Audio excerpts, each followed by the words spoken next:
I've learned that the most dangerous people aren't the ones who shout the loudest. They're the ones who mistake borrowed authority for the real thing. The first thing I noticed that morning wasn't the black SUV blocking my ranch gate. It was the crackle of a cheap handheld radio cutting through the cool Texas air, followed by the smell of fresh spray paint drifting from a brand new sign bolted onto my fence. Private HOA security. Authorized access only. I slowed my pickup until the tires crunched over the gravel my grandfather had laid with his own hands almost 50 years earlier. Two men stepped into the middle of the entrance wearing matching Navy uniforms, shiny badges clipped to their chests, dark sunglasses, and enough confidence to make anyone think they actually belonged there. One of them raised his palm toward me like he was directing traffic on a state highway. "Turn around, sir. Residents only." I looked past them toward the winding dirt road disappearing between the live oaks, toward the weathered barn sitting half a mile away, toward the porch where my father used to drink black coffee every sunrise before heading out to repair fences. Every inch of that land carried my family's fingerprints. Every fence post, every cattle gate, every stretch of creek had a story older than either of those uniforms standing in front of me. I rolled down my window and rested my arm on the door. "You're standing on private property," I said calmly. "You have one chance to leave." The taller one laughed so hard I could hear it echo off the metal gate. "This road belongs to the Willow Ridge HOA now," he said while tapping the fake badge on his chest. "We've already documented your trespassing violation." Trespassing? On my own land. The word almost made me smile. Almost. The younger guard pulled out a clipboard covered with printed violation notices, already filling in my license plate number like he'd rehearsed this moment all morning. Behind them, another worker tightened bolts on the freshly installed HOA sign, while a portable generator hummed beside the fence line. The smell of gasoline mixed with fresh-cut cedar from the posts they'd planted without permission. I noticed everything. The serial number scratched into the generator. The county logo missing from their uniforms. The reflective tape peeling away from the SUV door where someone had stuck vinyl letters that read HOA Patrol. It looked official from 50 feet away. Up close, it looked like a costume. I glanced toward the security camera hidden beneath the old cedar beam over my gate. Its tiny blue light blinked once. "Still recording. Good. Last warning," I told them. "Walk away now, and today ends quietly." The taller guard crossed his arms. "Or what?" he asked with a grin that suggested he'd never been told no in his life. I shifted my truck into park and turned off the engine. The sudden silence felt heavier than the conversation itself. Even the wind seemed to stop moving through the trees. They thought I was hesitating. They thought they had already won because they had uniforms, radios, paperwork, and a sign they nailed to someone else's fence. What they didn't realize was that every minute they stayed, every order they gave, every fake citation they handed out, every boot print they left on my property was quietly building the strongest case they could have handed me themselves. My name is Ethan Walker, and if there is one thing my grandfather drilled into me before I was old enough to drive a pickup, it was this: never confuse quiet with weakness. He bought our ranch in 1968, long before luxury subdivisions, matching mailboxes, and neighborhood associations spread across this part of Central Texas. Back then, the nearest grocery store was almost 20 miles away, and the loudest sound every evening was the wind moving through the oak trees and cattle wandering back toward the creek. My father inherited the property, and when he passed away 8 years ago, every acre became my responsibility. 43 acres might not sound impressive to people who spend their lives inside office buildings, but every fence line, every water crossing, every gravel road represented decades of work that my family refused to abandon. I never treated the ranch like an investment waiting to be sold. It was home. My work as a commercial land consultant kept me traveling across Texas several days every month, helping families settle boundary disputes and reviewing development projects before construction ever began. Ironically, I spent my career explaining property law to people who thought paperwork mattered less than confidence. Time after time, I watched someone wave a clipboard around as though it carried more authority than a recorded deed. It never did. The law has a way of rewarding patience instead of noise. That lesson had served me well for years, and it was about to become more valuable than ever. About 3 years earlier, a new subdivision called Willow Ridge appeared along the eastern edge of my ranch. Perfect sidewalks, decorative stone entrances, identical rooftops, and freshly planted trees lined streets that had once been open pasture. I had no problem with new neighbors. Development was part of life. Before the first house was even finished, I met with the builders, confirmed every survey marker, signed temporary construction access agreements where appropriate, and made certain my property lines were clearly documented with the county. Everyone shook hands. Everyone agreed where the boundaries ended. For a while, everything stayed peaceful. Families moved in. Children rode bicycles. People waved whenever I drove past the entrance. Then the atmosphere slowly changed. New signs appeared. New rules showed up on bulletin boards. Residents began apologizing whenever they crossed paths with me, as though speaking too long might violate some regulation I had never heard of. One afternoon, an elderly neighbor quietly asked whether I had received my community identification sticker yet. I laughed because I assumed she was joking. Her expression never changed. That was the moment I realized someone had started convincing perfectly reasonable people that the subdivision somehow controlled land it had never owned. Looking back, the warning signs had been there for months. Fresh tire tracks near my gate. Small orange survey flags that were not placed by any licensed surveyor I knew. Strangers photographing my entrance from the public road. At the time, each incident seemed harmless on its own. Together, they formed a pattern that was becoming impossible to ignore. Standing at my gate that morning, watching those men pretend they could tell me where I was allowed to drive, I finally understood that none of this had happened overnight. Someone had been building a story for months, hoping everyone would believe it before the truth ever had a chance to speak. By the end of that week, I knew this was never about neighborhood rules. It was about one woman who had convinced an entire subdivision that confidence could replace legal ownership. Her name was Melissa Grant. And if you believe the stories floating around Willow Ridge, she was the person who made everything happen. She drove a white sport utility vehicle polished so perfectly it reflected the afternoon sun like glass. Every morning, right around 8 o'clock, she cruised through the neighborhood with the windows down, waving at residents as though she had been elected mayor instead of president of a homeowners association. People smiled back, but their smiles always seemed careful, measured, almost rehearsed. The first time I met her was at a county planning meeting nearly 2 years earlier. She introduced herself with a warm handshake, complimented my ranch, and casually asked whether I had ever considered allowing the community to use my private road for emergency access. I politely declined. The road crossed active pasture, private utilities, and several cattle gates that were never intended for public traffic. She smiled as though she understood completely, but there was something cold behind her eyes that lingered with me long after the meeting ended. Over the following months, I heard more stories. Residents received warning letters for leaving trash cans out too long. Pickup trucks were photographed because they looked too commercial. A retired teacher was asked to repaint her mailbox because it was supposedly the wrong shade of black. None of those things involved me, so I stayed out of it. My grandfather used to say that every community has someone who enjoys telling other people how to live. Usually the easiest solution is simply to keep living your own life. Then Melissa took another step. She announced what she proudly called the Willow Ridge Community Patrol. According to the neighborhood newsletter, volunteers would help improve safety, report suspicious activity, and protect property values. At first that sounded harmless enough. Neighborhood watch programs exist all over America. But this was different. These volunteers wore matching uniforms. They installed magnetic decals on their vehicles.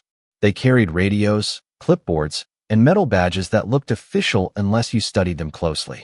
Soon they were stopping delivery drivers, questioning contractors, and directing traffic during community events as though they represented some government agency. People started calling them the patrol instead of the volunteers. The title alone changed how everyone reacted to them. Fear has a funny way of making ordinary people stop asking simple questions. Who gave them this authority? Where did their power begin? Where did it end? Apparently nobody wanted to find out. One afternoon, I watched from across the county road as 2 members of the patrol stopped a landscaping crew before they entered the subdivision. They spent almost 10 minutes inspecting paperwork that they had absolutely no legal authority to inspect. The workers apologized repeatedly even though they had done nothing wrong. Melissa stood nearby with her arms folded, watching everything unfold with quiet satisfaction. She never had to raise her voice because everyone around her had already accepted the illusion that she controlled more than she actually did. That illusion kept growing until it finally reached my ranch gate. Looking back now, I realized the fake badges, the radios, the matching uniforms, and the carefully printed citations were never the real weapons. The real weapon was convincing decent people that nobody would ever challenge them.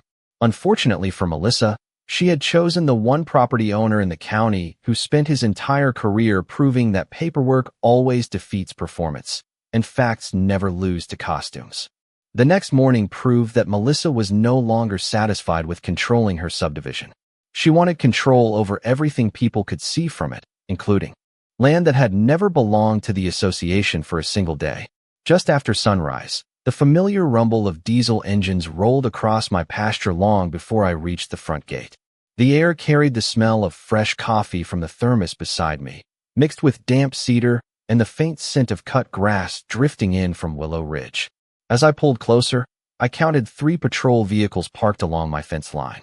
Orange traffic cones stretched across the entrance, portable barricades blocked the gravel road, and another oversized sign had appeared overnight. Community access checkpoint.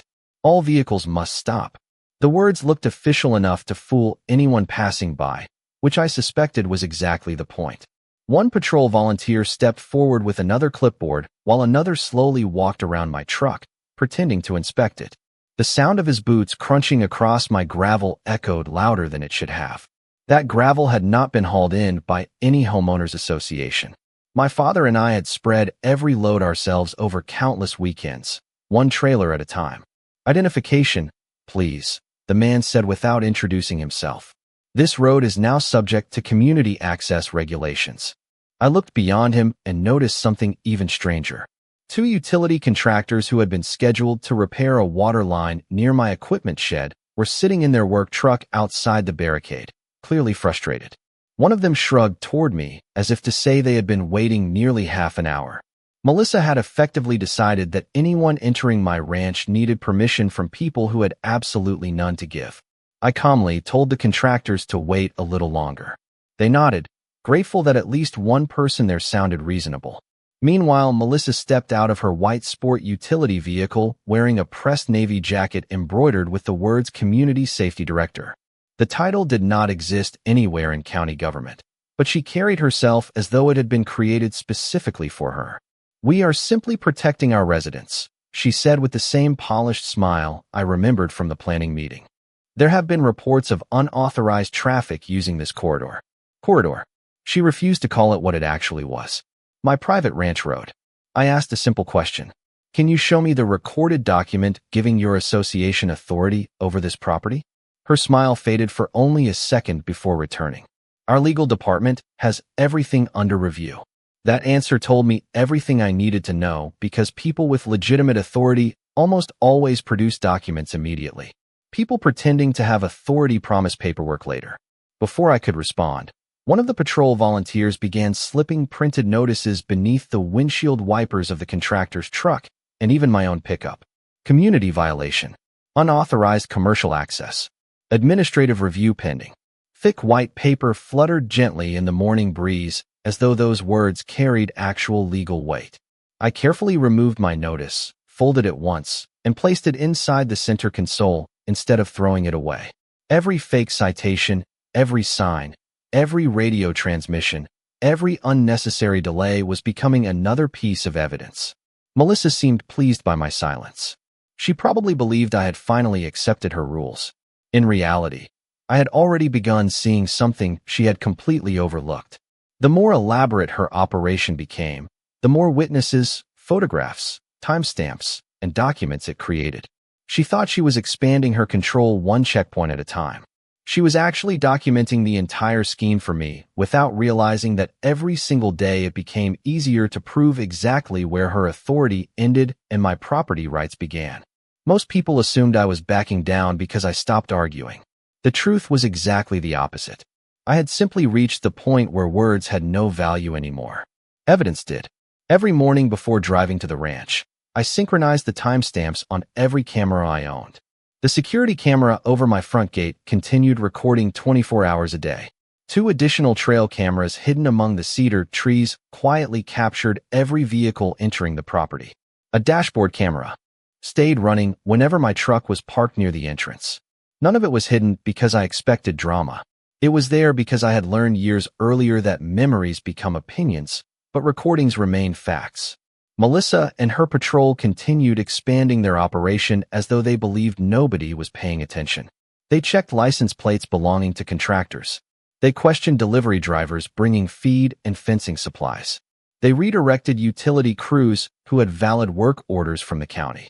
One afternoon, I watched a propane delivery truck sit outside my gate for nearly 45 minutes, while one of the volunteers insisted on calling someone inside the homeowners association for approval. The driver eventually looked at me through his windshield and shrugged with a tired smile that suggested this was not the first unreasonable delay he had experienced. I apologized for his wasted time, even though none of it was my decision. Instead of becoming angry, I simply wrote down the arrival time, the departure time, the vehicle number, and the names printed on the patrol uniforms. Every unnecessary delay became another line in my notebook. Every conversation received a date, a time, and a location. Inside my home office, a large table slowly disappeared beneath organized folders. County survey maps rested beside certified property records. Photographs were sorted by date. Copies of every fake violation notice were placed into protective sleeves instead of the trash. Even the homemade checkpoint signs were photographed from multiple angles, including close-up pictures showing they had been attached directly to my fence posts without permission. My years working with property records had taught me one important lesson. Details that seem ordinary by themselves often become decisive when viewed together. Melissa, however, interpreted my silence as surrender. She became more confident every day. Her volunteers started greeting each other over their radios using official-sounding call signs. New reflective safety vests appeared. Temporary orange barriers became permanent metal gates positioned just outside my property line, creating the impression that the association controlled the entire entrance. Residents driving past slowed down to watch, and I could almost see the assumptions forming in their minds. If there were uniforms, radios, signs, and checkpoints, surely someone must have approved all of this. That was exactly the illusion Melissa depended on. One evening, just before sunset, I parked across the county road and quietly observed the checkpoint for nearly an hour. Golden light reflected off the fake patrol vehicle, while cicadas filled the warm air with their steady chorus. Families walked their dogs through Willow Ridge, barely glancing at the operation because they had already accepted it as normal. That moment struck me harder than anything else. The greatest danger was not the checkpoint itself. It was how quickly ordinary people accepted something simply because it looked official. As I closed my notebook and watched another volunteer confidently hand a printed notice to an unsuspecting contractor, I realized Melissa had crossed a line she could never uncross. She had become so comfortable playing the role of authority that she had forgotten one simple truth. Every performance eventually faces an audience that already knows how the story really ends. 3 weeks after the checkpoint first appeared, I finally decided it was time to stop watching from a distance. Not because I was losing patience, but because Melissa had unknowingly reached the point where every additional decision worked in my favor instead of hers. Early Monday morning, I drove into the county records office carrying a weathered leather folder that had belonged to my father. Inside were documents that had survived decades of moves, storms, and family transitions. The original warranty deed, certified survey maps, easement agreements recorded years before Willow Ridge even existed, utility access records. Every page carried official filing stamps instead of promises. I requested fresh certified copies anyway. Experience had taught me that the newest certification often speaks louder than the oldest document. The clerk behind the counter recognized my family name immediately and smiled. While the copies were being prepared, I quietly asked whether any recent filings had modified the ownership of my ranch or granted public access across my entrance road. She searched every relevant record, turned the monitor toward me, and gently shook her head. Nothing had changed. Not a single inch.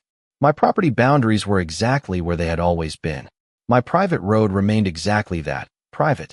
On my way back home, I stopped at the county surveyor's office. They confirmed the same thing. Every permanent survey marker remained undisturbed according to their latest inspection. No homeowners association had ever acquired ownership rights, roadway authority, or management responsibility over my entrance. Their records matched mine perfectly. That confirmation did not surprise me, but hearing it directly from the officials who maintained those records completed another important piece of the puzzle. By late afternoon, I spread every certified document across the large oak table in my office. The smell of fresh paper mixed with the familiar scent of old leather and brewed coffee. Beside the documents sat neatly labeled folders containing photographs, timestamps, video stills, copies of every fabricated notice, and detailed logs documenting every delay experienced by contractors and delivery drivers. Looking across the table, I realized something almost made me laugh. Melissa believed she had been building authority. In reality, she had been organizing evidence for me day after day. Then one detail caught my attention that I had nearly overlooked before. The temporary construction access agreement I had signed years earlier with the original developer contained a simple expiration clause. Once the subdivision infrastructure was completed, every temporary access privilege automatically ended unless renewed in writing. I checked every page twice. There was no renewal, no amendment, no extension. The agreement had expired long before Melissa ever created her so-called patrol. That meant the only legitimate authority concerning that entrance had quietly returned to exactly where it had always belonged. My family.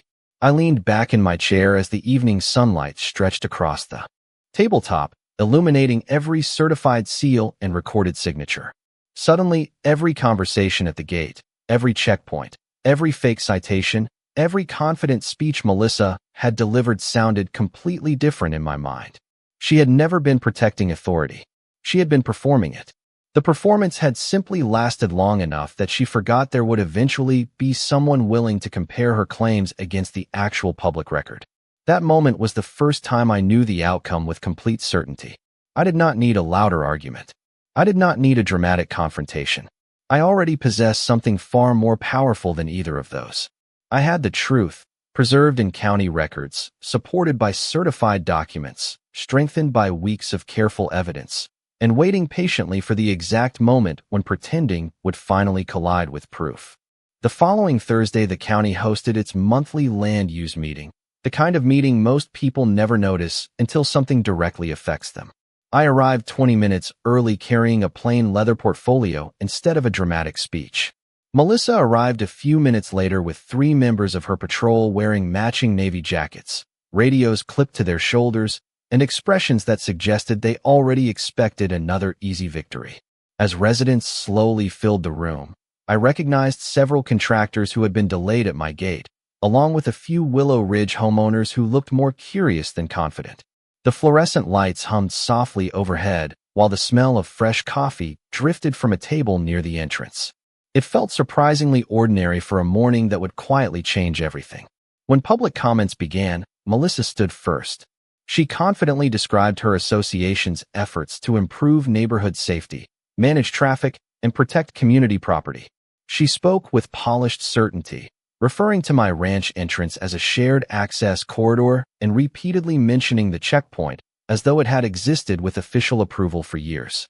Several people nodded because confidence has a way of sounding believable when nobody immediately challenges it. I waited until she finished every sentence. Then my name was called. I walked to the podium, placed my portfolio on the wooden surface, and thanked the commissioners for their time.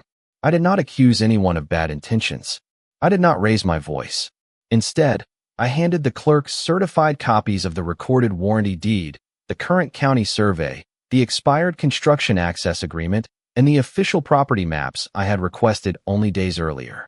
One by one, each document was projected onto the large screen at the front of the room. Quiet conversations stopped almost immediately. The survey lines clearly showed my entrance road entirely within my recorded property boundaries. The deed confirmed uninterrupted ownership by my family. The temporary access agreement displayed its expiration clause in plain language. There was no renewal, no amendment, no transfer of ownership, no recorded authority granting the homeowners association any control over my property. One commissioner adjusted his glasses and compared the certified survey with the county database displayed beside it. Another asked the county surveyor to confirm the boundary locations. The answer came without hesitation. Every official record matched exactly. The entrance had always remained private property. Then came the question that changed the atmosphere inside the room. One commissioner calmly asked Melissa to identify the recorded legal document authorizing her patrol to establish checkpoints, regulate traffic, or issue written notices outside association property. The room became completely still. Melissa opened a binder filled with newsletters, meeting notes, and internal association policies. She turned page after page before finally admitting none of those documents had been recorded with the county because they were internal community materials. The distinction was impossible to ignore. Internal policies could guide association members, but they could not create authority over land the association did not own. For the first time since this entire situation began, the confidence disappeared from Melissa's expression.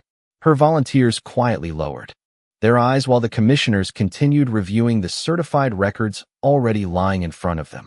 I remained exactly where I was, saying almost nothing else. There was no need. The documents were speaking more clearly than I ever could. Weeks of careful observation, photographs, recordings, certified copies, and patient restraint had brought everything to this single moment. Melissa had spent months asking people to trust appearances. I had spent the same months preparing proof. And inside that quiet meeting room, appearances finally met the public record, where only one of them could survive. By the time the meeting ended, nobody rushed for the exit. Small conversations formed across the room as residents quietly compared what they had believed with what they had just seen on the county screen. The commissioners thanked everyone for remaining respectful and explained that the certified records would become part of the official meeting minutes. One of them also reminded those present that private organizations could establish rules for their own members and common property, but they could not extend those rules on a land they neither owned nor controlled through recorded legal authority.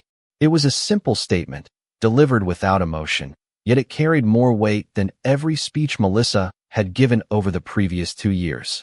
I packed my documents back into the leather portfolio one careful page at a time, while several contractors approached to shake my hand. One recognized me immediately as the ranch owner whose deliveries had repeatedly been delayed at the checkpoint. Another thanked me because his crew had nearly lost an entire workday waiting for permission that should never have been required in the first place. I simply told them the same thing I had been telling myself for weeks. Facts take longer to gather than assumptions, but they usually last much longer. Outside the courthouse, the late afternoon sun reflected off the parked vehicles, and a light breeze carried the familiar scent of warm asphalt after a hot Texas day. Melissa walked toward her sport utility vehicle without the confident stride I had grown accustomed to seeing. Her volunteers quietly removed their radios before climbing into separate vehicles. Nobody argued. Nobody protested. The performance had ended the moment the official records appeared on the screen. The following morning, I drove toward my ranch expecting another delay, but the scene looked completely different. The temporary barricades were already gone. The orange traffic cones had disappeared. Workers were carefully removing the oversized checkpoint sign from my fence, leaving behind only a few empty bolt holes in the weathered cedar post.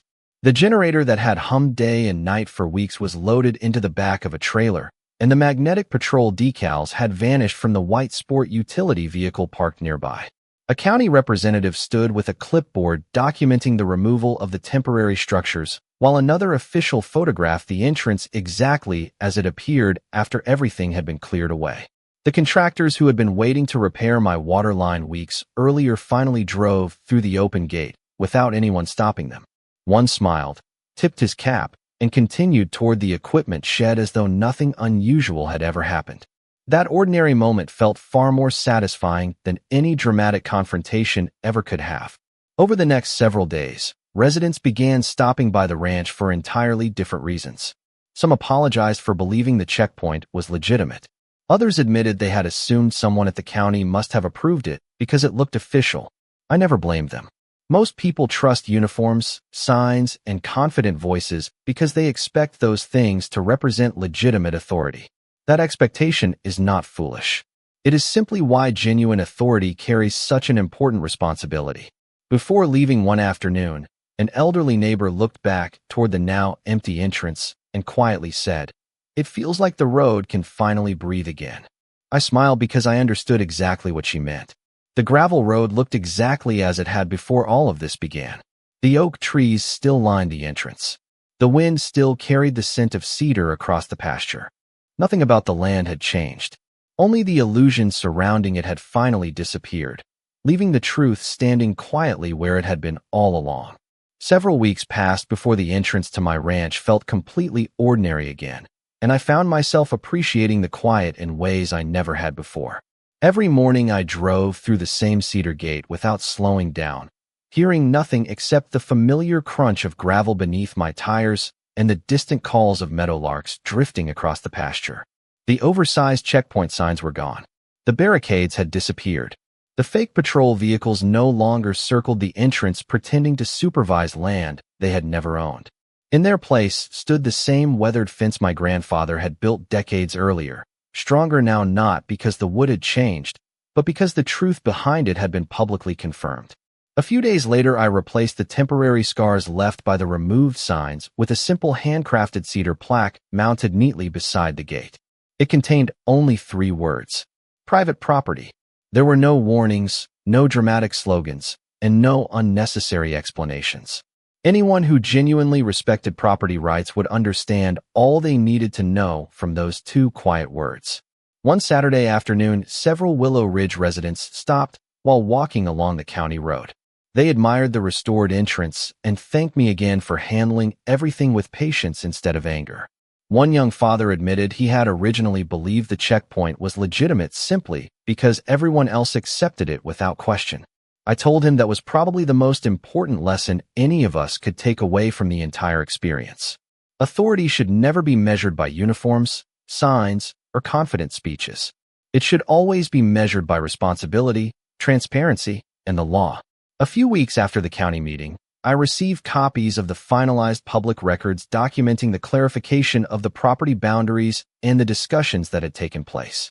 I placed them inside the same leather folder that had traveled with my family for years. It now held another chapter in the history of our ranch, right alongside the original deed my grandfather signed decades earlier. Someday those records will likely pass to another generation of my family, and they will understand that protecting land is never just about fences or acreage. It is about protecting the principles that make ownership meaningful in the first place. Looking back, I realized I never truly defeated Melissa. The county records did that. The certified surveys did that. The photographs, timestamps, recordings, and patient documentation did that. I simply refused to interrupt the truth while it was taking shape. Had I reacted with anger during those first encounters, the entire story might have become nothing more than a disagreement between neighbors. Instead, by remaining calm and allowing every unnecessary checkpoint, every fabricated notice, every unauthorized sign, and every confident claim to become part of the documented record, the facts eventually spoke for themselves. That is the strange thing about real authority. It never needs to imitate something else because it already stands on a foundation that cannot be borrowed. As the sun settled behind the oak trees that evening, golden light stretched across the gravel road exactly as it had when I was a boy riding beside my father in his old pickup.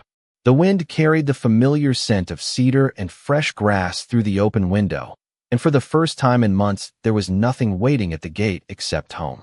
I parked for a moment before driving through, looked once more at the simple cedar sign, and quietly smiled. Some people believe authority begins with a badge, a barrier, or a loud voice. I learned long ago that real authority begins with the truth, and unlike appearances, the truth never has to pretend.